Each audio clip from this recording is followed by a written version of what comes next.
ચાલો મિત્રો, નમસ્કાર. શિવમ જીકે માસ્ટર યુટ્યુબ ચેનલમાં સ્વાગત છે તમામ વિદ્યાર્થી મિત્રોનું.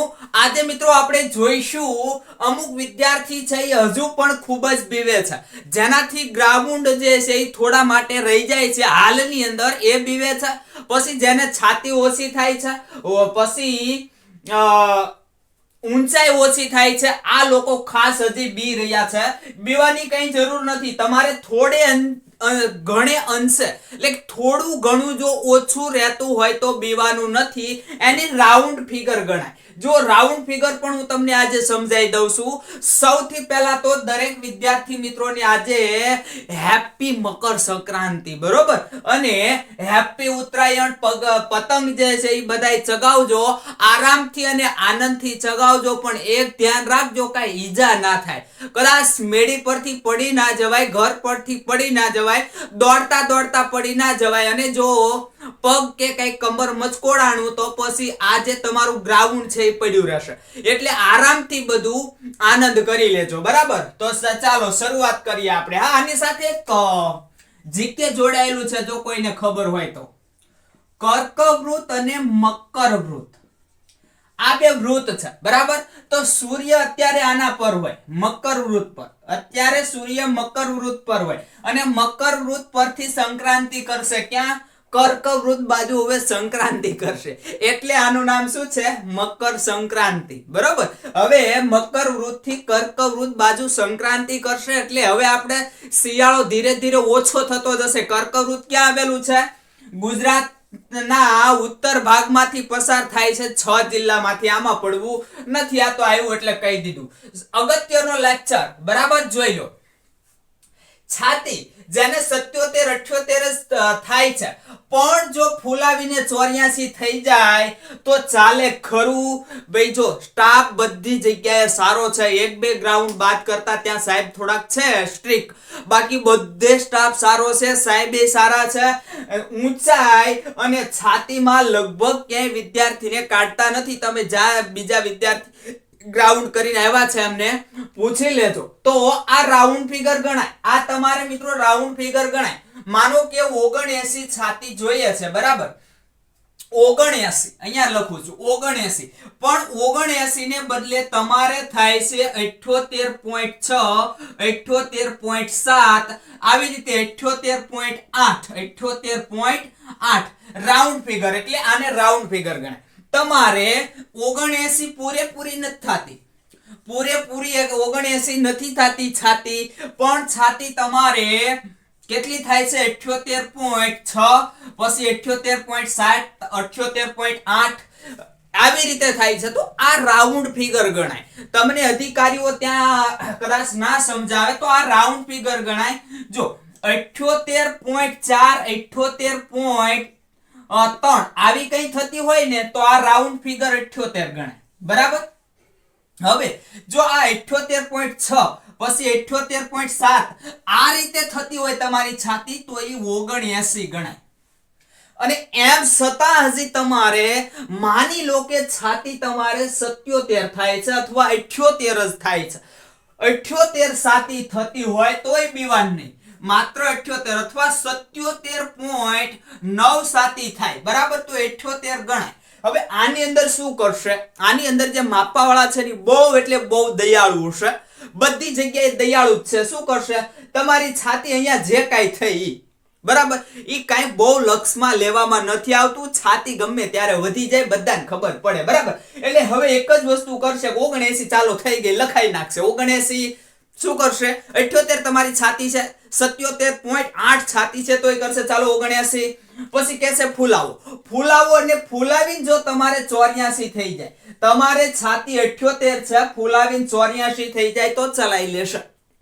એમ છતાં ફૂલાવીને પણ તમારે માનો કે 83 થઈ તો પણ સ્ટાફ ખૂબ સરસ છે, ચલાવી લેશે. આટલું તો ચાલતું જ હોય છે, એટલે આમાં કોઈ વિદ્યાર્થી મૂંઝાય નહીં.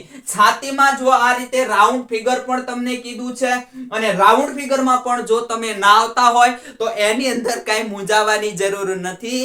દરેક જગ્યાએ સ્ટાફ આ રીતનું ચલાવી લે છે અને ચલાવે જ, બરોબર. ત્યારબાદ જો આ તમને કહી દીધું છાતી છે એ સેટઅપ કરવાથી, હા હજી તમારે એમ થાય કે મારે છાતી છે એ ભાઈ ફૂલાવવી છે તો શું કરવાનું? સેટઅપ મારવાના, બરાબર?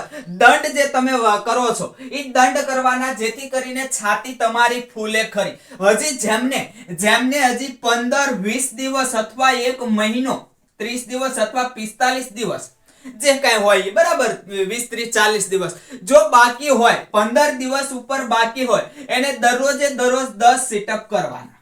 કેટલા? 10 વધીને 15 આથી વધારે નહીં કરવાના. તો જો હજી તમે આ શરૂ કરી દો તો 15 દિવસની અંદર છાતીમાં આરામથી 1 ઇંચ જેટલો ફેર પડે, 1 ઇંચ જેટલો આરામથી ફેર પડે. બીજી તમને પ્રેક્ટિસ, વારંવાર છાતી જે છે એ ફૂલાવાની પ્રેક્ટિસ થી પણ તમારી છાતી વધી જાય, બરાબર? તો એમાં પણ 15 દિવસ 20 દિવસની અંદર એકાદ ઇંચ જેટલો ફેર પડી શકે છે, બરાબર? છાતીમાં શ્વાસ ભરતા શીખી જાઓ તમે, જોરથી શ્વાસ ભરવાનો. આવું દિવસની અંદર તમારે 2-3 વાર ટ્રાય કરવાની, બહુ ટ્રાય કર્યા નહીં કરવાની. તો એનાથી પણ છાતી તમારી વધી જશે, બરાબર? અને તમારો શ્વાસ છે એ પણ તમારે સાથે સાથે તમને ભરતા પણ આવડી જશે. એટલે છાતીમાં આ રીતે કરશો તો તમને ક્યાંય મુશ્કેલી પડશે નહીં. એક જ વસ્તુ માની લો કે 78 જ ખાલી છાતી હોય તમારી, તો ફૂલાવતા શીખી જવાનું, આમ જોર કરવાનું, અંદર વધારે પડતો શ્વાસ ભરવાનો અને 84 કરી દેવાની. 83 થાય તોય પણ તકલીફ ન હોય, બરાબર? ઊંચાઈ, તો ભાઈ ઊંચાઈ જેને 165 વાળા જે છે એમને અત્યારે 166.6, 166.7, 166.8 આવતી હોય તો આ પણ રાઉન્ડ ફિગર ગણાય. અહીંયા જે તમને સમજાયું એ જ રીતે આ રાઉન્ડ ફિગર ગણાય. મિત્રો તમે ખોટા મૂંઝાવશો. અહીંયા આટલું જેને છાતી ઓછી થતી હોય એને મૂંઝાવાની જરૂર નથી, બરાબર? આ રાઉન્ડ ફિગર ગણાય અને આ 165 ગણી લેશે જો અધિકારી સારા હશે તો. પણ એટલું પણ નથી સાહેબ, મારે તો 166 જ થાય છે. બેનોએ 155 માંગે છે પણ 154 જ થાય છે, 154 જ થાય છે. કઈ વાંધો નહીં. જો આનો ઉપાય તો કે ભાઈ અહીંયા ઊંચાઈ જો તમને હજી પણ બીક લાગતી હોય અને તમારે 15, 20 દિવસ, 30 દિવસ બાકી હોય તો ભાઈઓ અને બહેનો બંને માટે પુલઅપ્સ કરવાના. શું કરવાનું છે? પુલઅપ્સ. એટલે કે જે ટીંગાઈને આપણે જે ડન કરીએ છીએ એ 15-20 દિવસ સુધી અથવા 30 દિવસ સુધી તમે કરી શકો અને દરરોજના 7 થી 8 વધીને 10 કરવાના, બહુ વધારે કરવાના નહીં. જો તમે આ શરૂ કરી દેશો, 10 દરરોજના 10 ડન કરશો તો આરામથી તમારી અડધા ઇંચ જેટલી હજી પણ જે ઊંચાઈ છે એ હજી તમારી વધી શકે, બરાબર? કેટલી? આરામથી અડધા ઇંચ જેટલી ઊંચાઈ તમારી વધી શકે. તો છાતી માટે તો કે છાતી માટે તમારે સિટઅપ અને ઊંચાઈ માટે પુલઅપ્સ કરવાના છે, 10 જેવા કરવાના. આરામથી થઈ જાય, હજી મૂંઝાવાનું નહીં. અને આ સિવાય જો તમને એક બતાવું, બરાબર? આ સિવાય તમને બતાવું તો ઓછી ઊંચાઈ 164 હોય તો માથાના વાળ છે ને અત્યારથી કપાવતા નહીં. જો કે બહેનો એ તો વાળ હોય જ, એને કપાવવાના હોતા નથી, પણ ભાઈઓ હજી વાળ કપાવતા નહીં. તમારે 20-25-30 દિવસ જેવો ટાઈમ હોય તમારી પાસે, વાળ નહીં કપાવવાના. એટલે સહેજ એનો ફેર પડશે, બરાબર?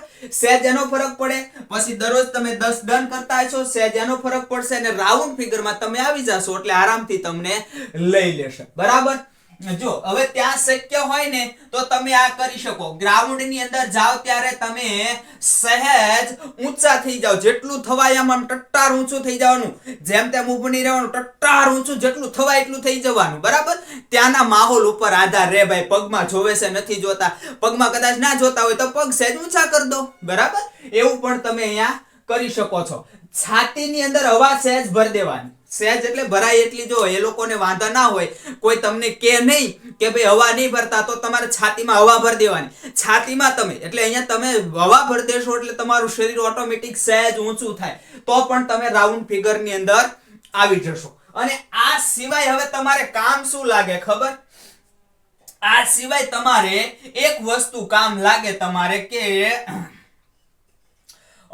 શું કામ લાગે કહું તમને? તમારી અહીંયા લખી જ દીધું છે, તો ઘણા બધા સ્ટાર કરીને લખી દીધું છે. આ તમને કામ લાગે. હું આ ગોતતો હતો, મેં કીધું ક્યાં ગયું, આપણે લખ્યું હતું ને. આ બહુ કામ લાગશે, આ બહુ કામ લાગશે ગ્રાઉન્ડ ની અંદર દોડમાં કે છાતી કે વજન તો છે નહીં, હવે ઊંચાઈમાં આ બહુ કામ લાગે. તમારી આપ હોશિયારી, તમારી આપ હોશિયારી આપણે તો આમ લખવા ખાતર લખ્યું છે, બરાબર. તો તમારી આપ હોશિયારી હશે એ કામ લાગશે, અને કોઠા સૂઝ કામ લાગશે. દેશી ભાષામાં કહીએ તો કોઠા સૂઝ કામ લાગશે, બરાબર. બે વિદ્યાર્થીનો અનુભવ તમને કહું છું, ગ્રાઉન્ડનું અને આર્મીના ગ્રાઉન્ડનું, કે જે હાલમાં નોકરી કરે છે. શેનું? આર્મી મેન છે. હવે એક વિદ્યાર્થીને એવું કે ભાઈ ચાલો 100 ને જો રાઉન્ડ ફિગર લઈ લઉં છું, જે કાંઈ હોય 165 સેન્ટીમીટર આર્મી ની અંદર માંગે છે, બરાબર. માંગતા જે હોય અહીંયા આપણે પોલીસ ની અંદર અહીંયા એટલી માંગે છે. હવે એક વિદ્યાર્થી એવું કરેલું કે એની 164 હતી. કેટલી હતી? 164 જ ખાલી હતી. અને આર્મીમાં ભાઈને આમ લાગવું એટલે લાગવું, આર્મીમાં બહુ ભાઈ મજા આવે. હવે ઊંચાઈ ઓછી હતી, આર્મી ની અંદર ચલાવે નહીં, એને પણ ખબર હતી. 165 માંગે, 164 કરવું શું? વાળ વધારે કે ગમે એમ ઊંચા થાય, આર્મીમાં તો સ્ટ્રીક હોય, બરાબર, પણ કઈ મેળ આવે નહીં. પણ એને પહેલેથી ખબર હતી આપણી ઊંચાઈ ઘટશે, એટલે એને એક જ વસ્તુ કર્યું, ગ્રાઉન્ડમાં ગયો. ગ્રાઉન્ડમાં ગયા, એનો વારો આવે એના પહેલા એક સારો મજાનો મસ્ત પથરો ગોતો, બરાબર. પથરો ગોતીને માથામાં મારી દીધો, એટલે માથામાં સોજો આવી ગયો. એને ખબર હતી કે આવી રીતે સોજો આવી જશે, એટલે એની ઊંચાઈ 164 ને બદલે 165 નહીં 165 થઈ ગઈ. શું થઈ ગયું? 165 થઈ ગયા. જેમ પથરો મારી દીધો એટલો ભાગ ફૂલી ગયો, બરાબર. હાલની અંદર આર્મી ની અંદર એ વ્યક્તિ નોકરી કરે છે, એટલે આને કહેવાય શું કહેવાય? કોઠા સૂઝ. આને કહેવાય કોઠા સૂઝ. પછી એક આર્મી મેન ની બીજાની જો તમને વાત કરું, આ પહેલાની વાત કરી દીધી, હવે બીજાની વાત. તમે દોડો, આર્મીમાં એવું હોય, તમે દોડી લો ને, પછી તમારા હાથ ચેક કરવામાં આવે. હાથની અંદર પરસેવો આવવો જોઈએ નહીં, બરાબર. તો એક વિદ્યાર્થીને પરસેવો આવી ગયો, ઘણો હાથ ભીના થઈ ગયા, એટલે જે ચેકિંગ કરવા વાળા હોય એમણે કીધું કે ભાઈ તું નહીં ચલેગા, હાથ में पसीना आ रहा है. ભાઈ ગભરાણો, ભારે કર્યું. શું કરવું? ગ્રાઉન્ડ કમ્પ્લીટ કર્યું. એમ બીજી ત્રીજી ગલ્લીમાં તો બહુ થઈ ગયું. ગ્રાઉન્ડ તો પહેલી ગલ્લીમાં કર્યું હતું, પણ આવા એક બે વિદ્યાર્થી થયેલું છે, બરાબર. એટલે આ જે વિદ્યાર્થી છે પછી ગયો ક્યાં કે એના જે સાહેબ હોય, બરાબર. આપણે કેમ ડીવાયએસપી સાહેબ હોય કે ભાઈ તમે રીચેકિંગ કરાવી શકો છો, એમ ત્યાં પણ તમે અરજી કરી શકો. તો એના માટે સાહેબ ગયા રિક્વેસ્ટ કરવા માટે. આ ભાઈ ગયા, સાહેબને રિક્વેસ્ટ કરી कि साहब उन्होंने बोला कि हाथ में पसीना आ रहा है, पसीना है नहीं. પણ એના પહેલા કર્યું શું? જતા ધૂળ હતી, બરાબર. ધૂળની અંદર ઘસી નાખ્યા, હાથ ઘસી નાખ્યા, ને દેખાય ને એવું કરી નાખ્યું. કાંઈ વર્તાય નહીં, કાંઈ દેખાય ને એવું કરી નાખ્યું. પછી સાહેબ આગળ ગયા અને દેખાયું કે પસીના આ રહ્યા. સાહેબ બોલા है साहब ने, तो यही જોયું કે બોલ દેના, સાहब ने बोल दिया कुछ दिक्कत नहीं है, બરાબર. એવું કહી દીધું. ઓલાએ કીધું કે ભાઈ સાહેબે કહી દીધું છે, એટલે ઓલાએ લઈ પણ લીધા, બરાબર. ચેકિંગ કરવા વાળાએ લઈ પણ લીધા. તો આને શું કહેવાય? આને તમારી કોઠા સૂઝ કહેવાય, આને તમારી આપ હોશિયારી કહેવાય, આપ હોશિયારી કહેવાય. તો આવું જે છે, બરાબર, આમણે આવું કર્યું, તો આપણે પાસ થવા માટે આવું કરી શકીએ છીએ. જ્યાં આપણને છાતી ફૂલાવાનું હોય, બરાબર, ત્યાં કઈ રીતે ફૂલાવી, પછી ખાસ કરીને ઊંચાઈ કઈ રીતે વધારવી. મેં તમને 2-3 ઉદાહરણ આપ્યા છે, બરાબર. કે તમે ઓછી ઊંચાઈ હોય, બરાબર, તો માથાના વાળ નહીં કપાવાના, પછી સહેજ તમારે ઊંચું થઈ જવાનું, પગની પાનીથી સહેજ ઊંચું થવાનું, પછી છાતીની અંદર શ્વાસ ભરી દેવાનું. આવું તમે કરી શકો છો. તો હવે જે કોઈ વિદ્યાર્થી મિત્રોને આ છાતી ઘટતી હોય કે ઊંચાઈ ઘટતી હોય, એમને પ્રશ્ન રહ્યો હશે નહીં, આ કરજો. ગ્રાઉન્ડમાં તો જજો, ભલે તમારે ઓછી થતી હોય, છાતી ઓછી થતી હોય, ઊંચાઈ ઓછી હોય, તો પણ ભાઈઓ બહેનો ગ્રાઉન્ડમાં તો જજો, બરાબર. છાતી તો માત્ર ને માત્ર ભાઈઓ માટે જ છે. અને જે વિદ્યાર્થી છે એ ખાસ કરીને 5 કિલોમીટરની હજી પણ ગ્રાઉન્ડની તૈયારી નથી કરતા, કે 5 જ છે, માર્કિંગ છે નહીં, દોડી જાશું. હજી કહું છું, જે નથી પ્રેક્ટિસ કરતા 15-20 દિવસની તો પ્રેક્ટિસ કરી લેજો. હજી કદાચ જેને એટલું બાકી છે ને પછી રોવાના વારા આવશે. હજી રોવાના વારા આવશે હો.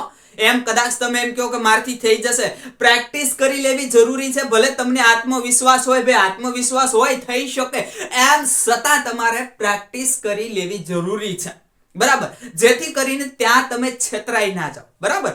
એટલે જે વિદ્યાર્થીએ પ્રેક્ટિસ નથી કરી, ખાસ હજી પ્રેક્ટિસ શરૂ કરી દે ને આગળ સમય હોય તો દોડવું કઈ રીતે, ગ્રાઉન્ડની અંદર ત્યાં જઈને કઈ રીતે દોડવું, એના માટેનો સરસ મજાનો લેક્ચર આપણે તમને અગાઉ બનાવીને આપેલો છે. એકવાર એ લેક્ચર વ્યવસ્થિત જોઈ લેજો, તમને ગ્રાઉન્ડમાં ખૂબ એટલે ખૂબ જ ઉપયોગી થશે. બસ આજે મિત્રો વધારે કઈ છે નહીં. આટલા માટે આટલું જ મળ્યા હતા કે ભાઈ જે વિદ્યાર્થીઓ મૂંઝાય છે, આ મૂંઝવણ દૂર કરવા માટે જે છાતી અને ઊંચાઈ વાળા વિદ્યાર્થીના બહુ બધા મેસેજ આવતા હતા, વોટ્સએપ મેસેજ આવતા, ત્યાં કમેન્ટ આવતી હતી, બરાબર. તો આ જે છે એ આ રીતે તમે મિત્રો મેન્ટેન કરી શકશો. બસ આજે અહીંયા રાખીએ છીએ, આગલા લેક્ચર સાથે હવે મળીશું.